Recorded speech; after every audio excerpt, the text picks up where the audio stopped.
Gatineau met en veilleuse ou mettra fin à une vieille tradition à compter du mois de septembre. La ville va abaisser à 40 km/h la limite de vitesse sur les rues résidentielles.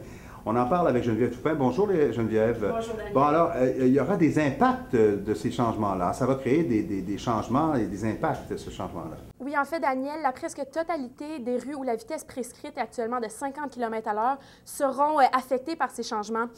Par contre, des dizaines de rues seront épargnées par ceci. Par exemple, le boulevard Fournier.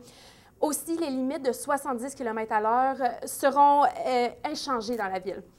Aussi, Daniel, on ne peut pas s'attendre à ce que ces changements ne soient faits sans prix. Par exemple, l'installation de 1500 nouveaux panneaux de signalisation aura un coût total de 225 000 $. En plus de ça, il y aura aussi une campagne de sensibilisation qui sera faite dans la ville et qui s'étirera sur 3 ans et qui aura des coûts de 150 000 $ d'additionnel. Oui, on dit certains groupes sont en désaccord ou semblent être en désaccord avec ces nouvelles vitesses-là, avec cette réduction de la vitesse. Quel groupe en particulier?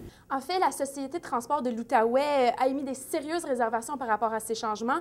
Ils disent que ces nouvelles vitesses retardera ces parcours et aussi se traduira en coûts supplémentaires pour la compagnie de 206 000 $ par année. En plus de ça, un projet pilote a été mené dans 14 rues dans la Pointe-Gatineau en 2009-2010 et on a remarqué que la vitesse observée n'a que diminué de 1,1 km/h. Finalement, Daniel, pour ceux qui désirent ne pas se conformer à ces nouveaux changements, ils devront faire attention étant donné que le président actuel de la sécurité publique de Gatineau affirme qu'il y aura une répression policière accrue suite à ces nouveaux changements. Merci beaucoup, Geneviève, pour ces précisions.